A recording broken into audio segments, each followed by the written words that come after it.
Voilà, notre ami qui a fait chanter nous a dit ceci: Dieu est là pour répondre à nos besoins. Amen. Et il y a parfois, il y a des besoins que nous connaissons. Voilà. Vous savez, les enfants disent: j'ai soif, j'ai faim. Et puis il y a des besoins que nous ne connaissons pas. Et nous pouvons tourner pendant des années et des années sans réaliser que nous avons de grands besoins dans tel et tel domaine. Et notre société, malheureusement, aujourd'hui, peut tourner vers le Dieu créateur, vers le Dieu sauveur. Et notre société est surtout tournée vers les besoins matériels. Et effectivement, les choses matérielles, c'est un besoin. On est tourné aussi vers la santé physique, mais il y a plus. Et on pourra rester insatisfait pendant des années, même si on a toutes sortes de choses, on a des richesses peut-être même matérielles, ou on a une famille, etc. Et ce soir, je vous invite à chercher Dieu. Amen. Et tout simplement parce que la Bible nous dit, c'est très simple, hein, vous voyez, cherchez l'Éternel et vous vivrez. On le trouve et on vit, parce qu'il est le chemin, la vérité, la vie. Cherchez l'Éternel et vous vivrez. Et il y avait quelqu'un dans la Bible qui ne faisait pas partie du peuple de Dieu auquel Dieu s'était révélé, et qui a cherché, il cherchait. Et la Bible nous raconte son histoire. Donc c'est dans le livre des Actes des Apôtres, et cet homme qui cherchait, Dieu s'est révélé à lui d'une manière extraordinaire, d'une manière magnifique. L'ange du ciel est venu le visiter. Mais ce n'est pas cet ange du ciel qui lui a apporté le salut. C'est curieux, hein? Vous savez, des gens, ils cherchent les choses mystiques. Hein? Ils sont un peu, comme on dit dans le langage courant, mystico-bizarroïdes. Hein? Alors, ils cherchent des trucs, et là aussi, ils sont insatisfaits. Parce qu'il y a toujours des gens bizarres qui veulent leur dire: tu sais, là, si tu fais telle méditation, si tu t'inities dans tel et tel groupe, alors tu vas voir de... Mais il reste aussi insatisfait. Non, cet homme, lui, il cherchait Dieu, il servait Dieu à sa manière, en toute sincérité, et Dieu s'est révélé à lui et lui a envoyé un homme.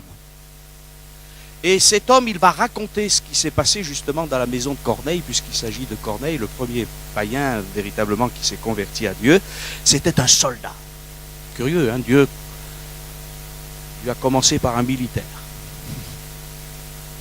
Nous, on aurait peut-être fait autre chose. Hein. Un message de paix, de grâce à un militaire. Le Seigneur est curieux. Hein. C'est comme ça. Alors, c'est l'apôtre Pierre qui va annoncer l'évangile à cet homme.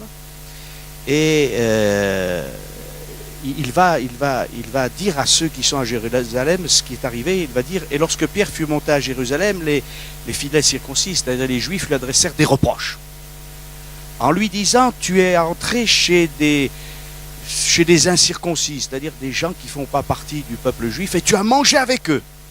C'est grave, hein? Non? Vous croyez que c'est grave de manger avec des gens qui ne sont pas de notre groupe? Mais non. La religiosité, c'est terrible. Hein? Alors on lui a reproché ça, et Pierre se mit à leur exposer d'une manière suivie ce qui s'était passé. Alors on va lire, et voilà, il va raconter son histoire. Il dit: j'étais dans la ville de Jopé, et pendant que je priais, je tombais en extase et j'eus une vision. Un objet semblable à une grande nappe attachée par les quatre coins descendait du ciel et vint jusqu'à moi. Du regard fixé sur cette nappe, j'examinais et je vis les quadrupèdes de la terre, les bêtes sauvages, les reptiles et les oiseaux du ciel. J'ai entendu une voix qui me disait: lève-toi, Pierre, tue et mange. Mais je dis: non, Seigneur, car jamais rien de souillé ni d'impur n'est entré dans ma bouche. Et pour la seconde fois, la voix se fit entendre du ciel: ce que Dieu a déclaré pur, ne le regarde pas comme souillé. Cela arriva jusqu'à 3 fois, puis tout fut retiré dans le ciel. Et voici 3 hommes envoyés de Césarée vers moi se présentèrent devant la porte de la maison où j'étais. L'Esprit me dit de partir avec eux sans hésiter. Les 6 hommes que voici m'accompagnèrent et nous entrâmes dans la maison de Corneille. C'est dans Acte 11.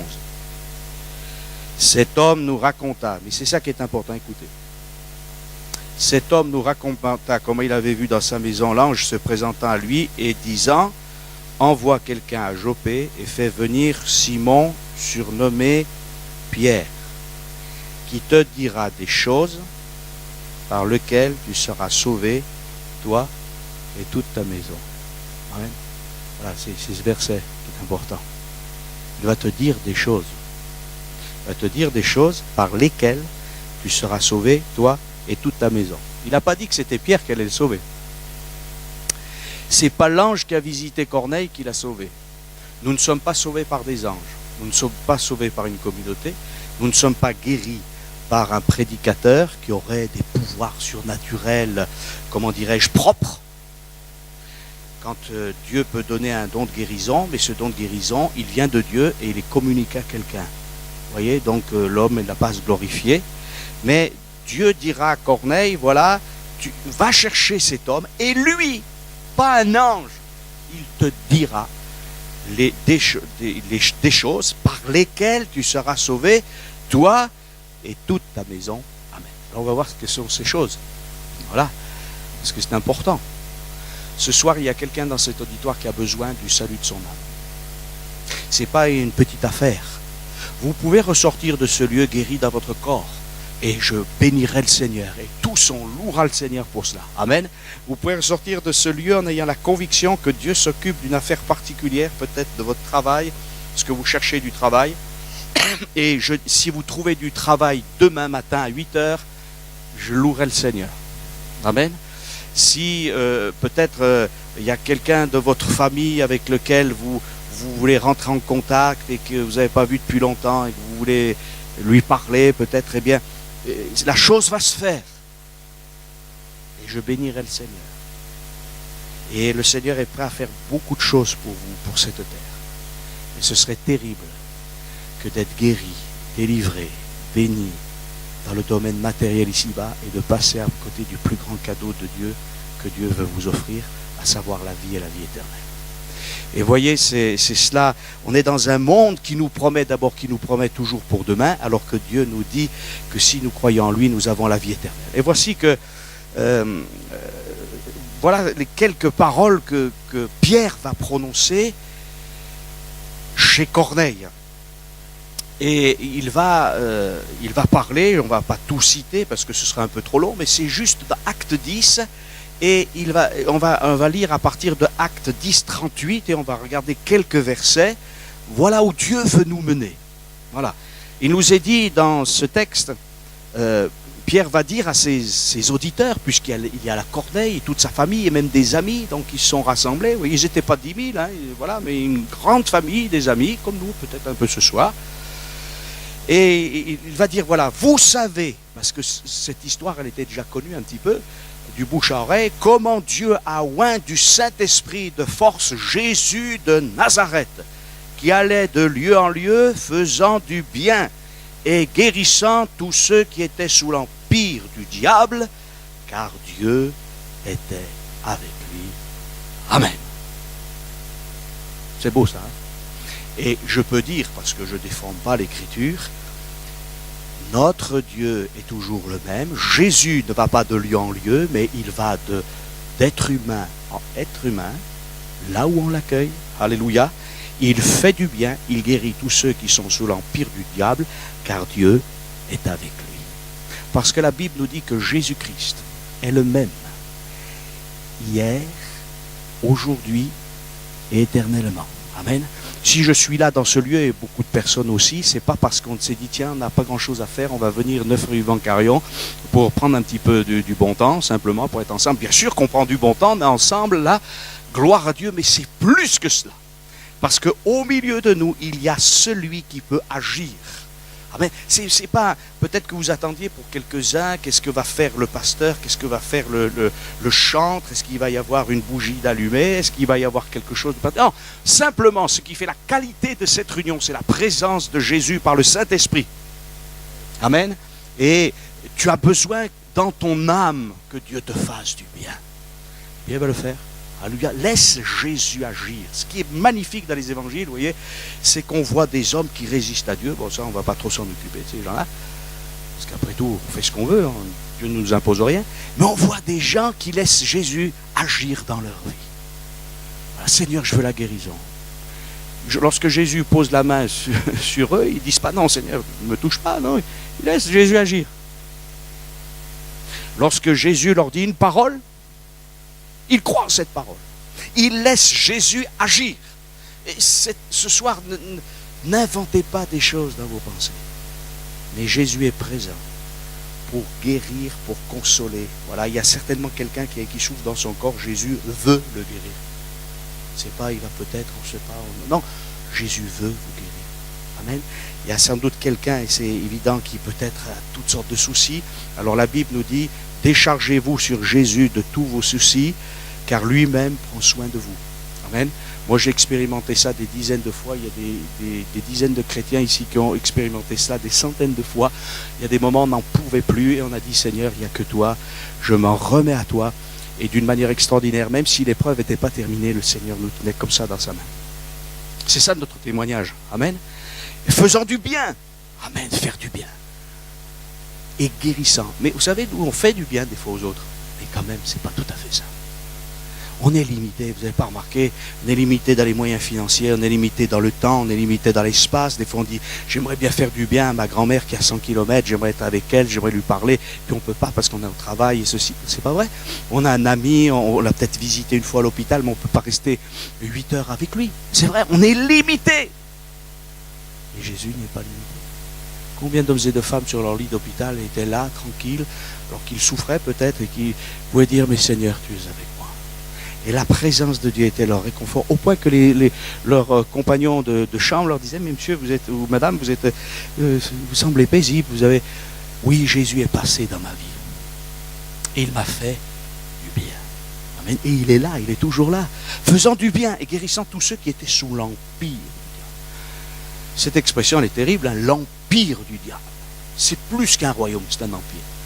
Mais vous savez, cet empire, il est en train de se dégrader à très grande vitesse. Et même si le monde nous dit par les médias, on va y arriver, c'est curieux, dès qu'on commence à établir la paix, il y a quelque part dans le monde quelque chose qui ne va pas. Hein, voilà. On s'est dit, tiens, là, ça va peut-être se calmer en Afrique, ça part dans les pays de l'Est, après ça se calme dans les pays de l'Est, ça repart en Asie. Et pourquoi? Parce que Jésus nous dit que sans lui, on ne peut rien faire. Dieu est absent de notre société. L'homme s'est proclamé Dieu.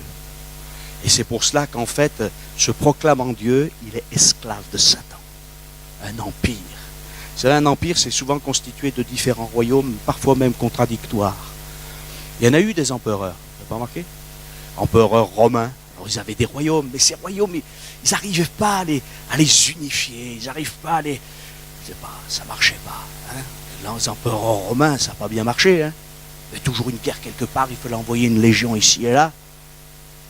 L'empire. Et l'empire du diable, c'est un empire qui n'est pas uni, mais c'est un empire diabolique, un empire de ténèbres, un empire de souffrance, de mensonges, de complot, de tout ce qu'on veut. Et le diable a comploté contre vous. Mais il y a quelqu'un qui est pour nous. Et pourtant, il ne devrait pas être pour nous, hein, parce qu'on n'a pas été pour lui. C'est Jésus de Nazareth. Alors il vient, et il est venu, et Pierre dit, mais vous savez bien, vous avez bien entendu ce qui s'est passé, c'est des événements récents. Jésus guérissait les malades, et il faisait du bien, et il guérissait tous ceux qui étaient sous l'empire du diable, au point que les démons étaient chassés, que les puissances de ténèbres étaient chassées. Chers amis, ces puissances de ténèbres, elles existent, même si dans notre pays de France, on dit non, ça c'est des inventions, nous on est très scientifiques, c'est pas vrai. Elles existent. Mais Jésus nous délivre de la puissance des ténèbres. Jésus a fait une promesse à ses enfants. Il a dit, voici les miracles qui accompagneront ceux qui auront cru en mon nom, vous chasserez les démons. Vous savez, les chrétiens que nous sommes, nous, on ne tient pas à certaines compagnies. Et Jésus ne nous a pas dit de discuter avec les démons ou de faire quoi que ce soit. Il nous a dit qu'on pouvait les chasser en son nom. Et si vous prononcez le nom de Jésus, même si vous avez trafiqué avec le spiritisme, avec l'occultisme, avec tout ça, si vous dites, Seigneur, délivre-moi, au nom de Jésus, je me confie dans l'œuvre de Christ, parce qu'à la croix, il a dépouillé la puissance des ténèbres. Eh bien, la puissance des ténèbres s'en ira et Dieu vous gardera. Et même s'il y a un combat, c'est lui qui aura la victoire finale. Amen. Et Pierre commence à dire, voilà ce qui s'est passé. Et puis il dit, nous sommes témoins, parce qu'il était avec d'autres personnes, nous sommes témoins de tout ce qu'il a fait dans le pays des Juifs et à Jérusalem. Voilà. Donc ça commençait bien l'histoire. Quelqu'un qui fait du bien. Quelqu'un qui... C'est curieux. Il fait du bien, il guérit. Et qu'est-ce qu'on fait de lui? On le tue. Ils l'ont tué en le pendant au bois. Drôle d'histoire. Il y en a des calvaires dans notre pays de France, à la croisée des chemins, dans toutes les campagnes, dans les lieux religieux, ce qu'on appelle des églises. Et il y en a des Christ en croix. On a fait des représentations qui sont plus ou moins fidèles, d'ailleurs, qui sont souvent un peu bizarres. Mais bon, enfin bref, il y en a des crucifix, des croix. Il y a même des gens qui portent plein de croix partout. Là, qui ont une croix, ils pensent qu'ils vont, avec un morceau de bois, ils vont... Non, mais c'est pas un morceau de bois qu'il nous faut. Jésus est mort sur une croix. On l'a tué. Mais le verset 40 est là. Dieu l'a ressuscité le troisième jour. Et ça, c'est la victoire. Amen. Mais pourquoi Christ est-il mort, chers amis? Normalement, on ne devrait pas tuer un homme de bien, non? Quoique, on en a quand même tué des millions d'hommes de bien. Il y a des gens qui étaient dans certains pays, mais comme ils croyaient, ils n'avaient pas la foi du roi, ou la religion du roi, on les tuait. C'est arrivé dans le pays de France. Moi, on m'a toujours étonné, on a parlé d'un grand roi qu'on appelait le roi Soleil. On vous en a parlé? Et encore aujourd'hui, on dit c'est un grand roi, il a fait beaucoup de choses. Ah oui. Il a pris des gens qui ne croyaient pas dans sa religion, il les a mis sur des galères, il les a marqués au fer rouge, il les a tués, il les a persécutés, on a pris les enfants, on les a amenés dans des couvents, etc. C'est un grand roi. Jésus n'est pas venu pour nous persécuter, mais lui on l'a crucifié. C'est curieux comme quoi on glorifie des tyrans et on tue des hommes de bien. Ça devrait nous amener à réfléchir, mais Jésus c'est plus qu'un homme de bien, c'est le Fils de Dieu, pur, parfait, sans tache. Rien. Vous savez, quand Jésus venait, les pécheurs ressentaient leur misère. Jésus n'avait pas besoin de leur dire, vous êtes des pécheurs, tu as fait ceci, tu as fait cela. Et simplement, lorsque Jésus venait, il était tellement saint que, dans sa présence, les gens réalisaient que c'était quelqu'un de différent. C'est impressionnant, ça. Hein? Et Jésus est mort, mais la Bible nous dit, Dieu l'a ressuscité. Il est mort parce qu'il a pris nos péchés. Il n'est pas mort parce qu'il y a eu un complot. Bien sûr qu'il y a eu un complot. Vous savez, je vais vous dire pourquoi il y a eu un complot. Pour révéler la nature humaine. L'homme pécheur, c'est celui qui n'aime pas le bien.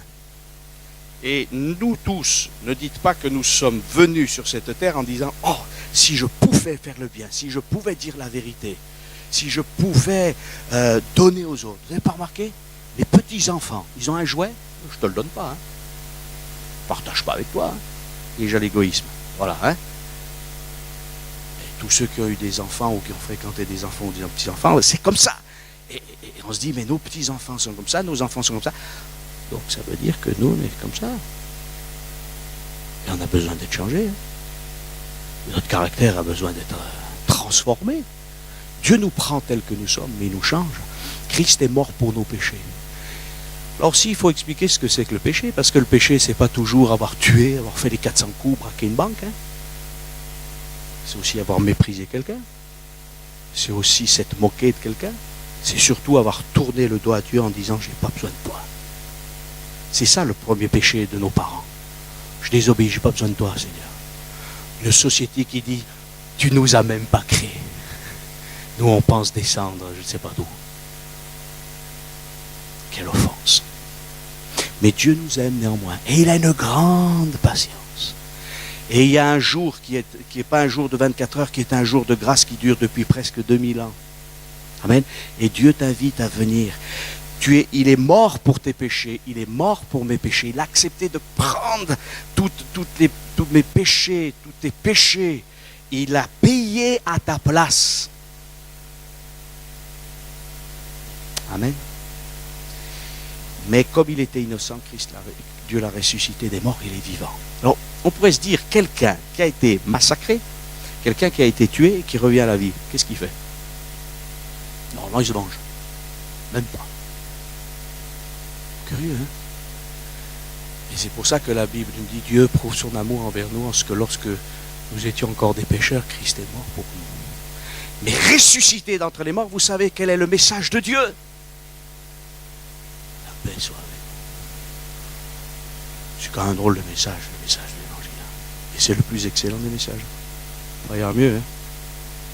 C'est excellent. Et quand on réalise que nous, pécheurs, qui avons crucifié le Fils de Dieu, parce que c'est à cause de nos péchés qu'il a été crucifié, que ce Jésus que nous avons fait mourir, qui est venu parce que nous avions péché, et que c'était la seule solution pour que nous soyons sauvés, que ce Jésus vivant nous tend encore la main, il n'y a pas plus beau message que ce message de l'Évangile. Il est ressuscité des morts, et il nous est dit, il n'a pas permis qu'il apparaisse à tout le peuple, mais aux témoins choisis d'avance par Dieu, nous qui avons mangé et bu avec lui après qu'il fut ressuscité des morts. Donc ces gens avaient vu Christ ressuscité.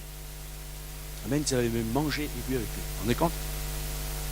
Jésus a mangé du poisson, rayon de miel, enfin bref, des choses excellentes. Et certains de ses disciples n'en croyaient pas leurs yeux. Et quand on annonce le message de l'Évangile, quand on dit que Christ peut bouleverser une vie, il y a des moments où on a de la difficulté à y croire. Et je vous comprends, chers amis. Moi, il m'a fallu du temps avant de croire que Christ était vraiment mon sauveur. Et je bénis le Seigneur pour sa patience à mon égard. Alléluia.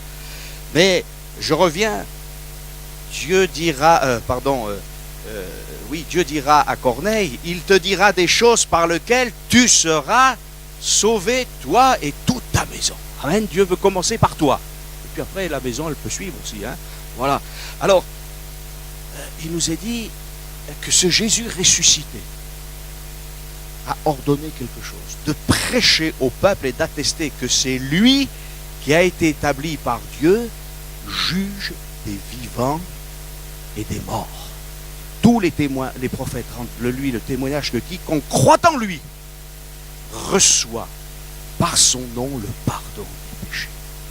Alléluia, le pardon. Ça, c'est quelque chose d'extraordinaire. Un Dieu qui s'est fait homme, parce que c'est ça Jésus, le Fils de Dieu s'est fait homme pour prendre les péchés des hommes, pour prendre les fautes des hommes, pour prendre leur folie et mourir à leur place. Il ressuscite et au lieu de se venger, il nous propose la paix et même il dit, cette paix, je ne veux pas que vous la gardiez pour quelques-uns qui m'ont vu ressusciter, mais je veux que vous alliez la proclamer, que si quelqu'un croit en moi et qu'il se repent, eh bien il va recevoir par mon nom le pardon des péchés, effacé. Il n'y a plus rien. La justice des hommes, c'est pas comme ça. Casier judiciaire, il n'y a plus rien. Il n'y a vraiment plus rien. Vous imaginez quand même? Quand on était enfant, vous n'écrivez même à l'encre invisible, hein, avec du jus de citron. Mais là, il n'y a même pas ça. Hein. Il n'y a rien. Vous pouvez prendre le papier, le passer au scanner partout. Il n'y a rien. Vous pouvez comprendre que le dimanche matin et les autres jours, j'espère quand même, il y a des gens qui disent « Merci Seigneur, tu m'as sauvé. » Alors, s'ils chantent un peu fort, il vaut mieux chanter fort pour ça que chanter fort quand on est rempli de vin ou de drogue. Je ne me moque pas de ceux qui sont comme ça. Et quand on est dans l'ivresse de ce monde et qu'on peut-être on fait la fête et puis le lendemain, comme on dit, on a un mal de cheveux, etc., on n'est pas bien. On dit, oui, on a fait la fête, mais je suis toujours insatisfait. Mais même quand le chrétien, le lundi, reprend le travail, c'est pas toujours facile, hein.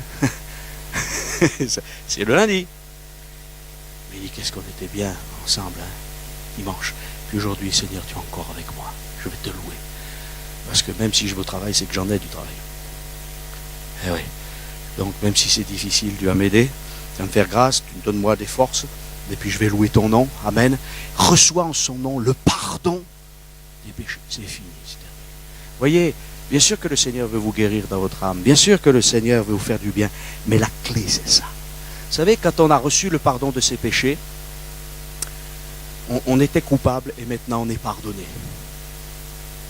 Je crois que ça change beaucoup de choses aussi dans notre tête, dans notre cœur, dans notre âme. Il y a peut-être quelqu'un qui a des brûlures d'estomac depuis longtemps, là. Eh bien, ça va disparaître aussi, parce que le pardon du péché, ça change aussi notre santé corporelle. Amen. Et c'est pas la peine d'être un grand spécialiste pour savoir ça, vous l'avez tous vécu. Quand on est dégagé, ça va mieux. Amen. Et Dieu fait encore plus que ça, parce que ça, c'est ce que Pierre avait annoncé. Et Pierre avait dit, voilà ce par quoi vous pouvez être sauvés. recevoir le pardon de ses péchés. Ce qu'il faut savoir, c'est que Corneille, c'était un homme qui cherchait Dieu. Il craignait Dieu. Et la Bible nous dit que cet homme, ce Corneille, ce soldat, ça peut paraître étonnant, mais un soldat qui craint Dieu, il ne faisait pas n'importe quoi. Et un soldat qui faisait des aumônes. Vous voyez? Donc il voulait faire du bien, mais malgré sa crainte de Dieu et son désir d'aider son prochain, il était perdu. Puisque Dieu lui dit, tu vas entendre des choses par lesquelles tu seras sauvé. Donc ça veut dire qu'il n'était pas sauvé. Et si vous faites des aumônes, si vous donnez pour des causes qui sont bonnes, mais gloire à Dieu, peut-être même vous avez un respect de Dieu. Dites non, il ne faut pas parler mal de Dieu.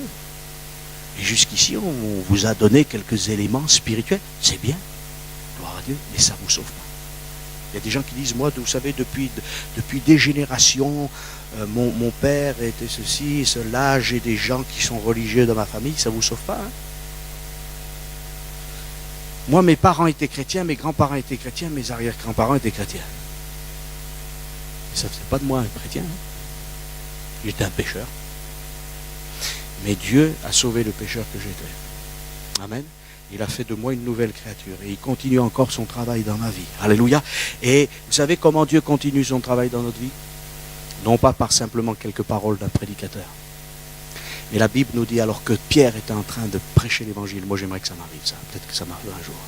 La Bible nous dit ils ont été remplis du Saint-Esprit, alléluia, et ils se sont mis à glorifier le Seigneur dans des langues nouvelles, et il nous est dit, ils les entendaient parler en langue et glorifier Dieu. Le Saint-Esprit est venu dans leur vie, sur leur vie, plus que dans leur vie, sur leur vie, dans et sur leur vie. Ils étaient prêts, ils avaient reçu le message de l'évangile. Et c'est pour ça qu'après ils vont être baptisés au nom du Seigneur Jésus dans l'eau, comme ça se faisait à l'époque, et comme nous le faisons nous ici, selon l'ordre de Jésus. On ne baptise pas des enfants, on baptise des hommes, des femmes qui ont cru en Jésus, des gens, des adultes. Voilà, la religion ne sauve pas. Votre religion ne vous sauvera pas. La croyance de vos pères ne vous sauvera pas. Vos aumônes ne vous sauveront pas. Vos bonnes œuvres ne vous sauveront pas. Ce n'est pas par les œuvres que nous sommes sauvés, mais par la foi en Jésus-Christ. Maintenant, si vous croyez en Dieu, continuez à faire des bonnes œuvres. Hein. Oui, gloire à Dieu. Et même la Bible nous dit que lorsque on n'a peut-être jamais fait des bonnes œuvres, et quand on devient un véritable chrétien, eh bien on va faire des bonnes œuvres que Dieu a préparées d'avance pour nous. Mais ce n'est pas les œuvres qui nous sauvent. Il y a une œuvre qui nous sauve, c'est celle de Christ. Amen. Et chers amis, lisez les évangiles. Vous pouvez vous procurer une Bible ou un Nouveau Testament. Il y a bien notre comptoir de bibliothèque et lisez la Bible. Et je vous assure, quand je lis Jésus, moi je lis la Bible depuis des années, mais j'ai envie encore de la lire et de la lire et de la lire. Peut-être quelqu'un va me dire, mais il faut être un spécialiste, est-ce qu'il faut connaître des langues anciennes, tout ça? Non, rassurez-vous, s'il fallait tous être des spécialistes de théologie pour être sauvés, non. Le salut ne dépend pas de notre instruction. Ensuite, vous vous instruirez, parce qu'on a besoin d'instruction. Mais on peut être sauvé maintenant. Voilà, Corneille ne savait pas grand-chose, mais il a cru, il s'est dit, oui, ce Jésus, c'est mon sauveur. Je veux que ce soit mon sauveur. Il a été visité, lui et toute sa famille. Alléluia. Et donc, Pierre est resté avec eux. Et ils ont été baptisés du Saint-Esprit. Ils ont été baptisés au nom du Seigneur. Et il nous est dit qu'il est même resté quelques jours auprès d'eux parce que, bien sûr, c'était quelque chose de formidable. Ils ont continué à parler de Jésus. C'est Jésus qu'il te faut dans ta vie. La Bible nous dit que le Père qui est dans le ciel a envoyé son Fils dans le monde. Alléluia. Et ce Jésus qui est ressuscité, qui est dans le ciel, eh bien, il a envoyé son Saint-Esprit. Afin que nous puissions aller de l'avant. Amen. Des promesses glorieuses. Un casier judiciaire nettoyé. Alléluia. Et une vie nouvelle. Parce que vous le savez, quand quelqu'un sort de prison, c'est très difficile. Non? Et même certains aimeraient retourner en prison. Je dis, mais c'est pas possible. Pourquoi? Parce qu'ils ont peur de l'extérieur. Ils ont peur de recouvrir la liberté. Parce qu'ils se disent, qu'est-ce qui va m'arriver? Parce que vous savez, ceux qui ont fait des coups durs, il y a ceux qui les attendent. Et les caïds, et les chefs. Et ils se disent, je risque de retomber, de rechuter. Alors autant que je retourne tout de suite en prison. Mais la Bible nous dit, si le Fils vous a franchi, vous serez réellement libre. Et même tous les caïds, excusez-moi, le spiritisme, le candidaton, votre famille peut-être qui vous a pas fait du bien, et toutes sortes de puissances, de géants qui sont là, au nom de Jésus, vous aurez la victoire. Il y aura peut-être des combats, je ne vais pas vous dire qu'il n'y aura pas de combat, mais en Jésus, vous aurez la victoire. Pourquoi? Parce qu'il va vous donner de la force avec son Saint-Esprit. Moi, je ne pourrais pas aller, je ne pourrais pas faire un jour avec Jésus sans son Saint-Esprit. C'est pas vrai. Je crois que ce message ce soir, il s'adresse vraiment à quelqu'un. Tu as besoin non seulement de Jésus de Nazareth, mais du Saint-Esprit de Dieu pour aller de l'avant. Amen. Voilà, Jésus sauve, Jésus guérit, Jésus pardonne, Jésus relève, Jésus console, Jésus bénit, Jésus affranchit, Jésus libère, mais Jésus baptise aussi et remplit du Saint-Esprit. Alors croyez-le, et ce Jésus, il va revenir. Alors, Pierre a quand même dit quelque chose, c'est que ce Jésus qui offre sa grâce, son pardon, sa miséricorde, tout ça de formidable, eh bien, il a été aussi établi par Dieu, juge des vivants et des morts. C'est un texte très important des Écritures, ça. Simple verset. Aujourd'hui, il y a des gens qui vous jugent.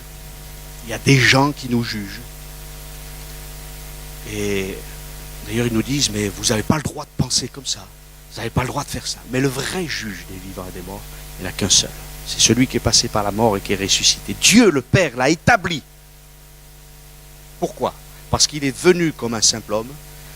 Il a été parfait. Et c'est le seul qui puisse être à la fois Dieu et homme. Et dire, moi je sais ce que c'est que de lutter contre le péché. Je connais toutes choses. Mais en étant dans le monde comme il a été, il n'a pas commis un péché.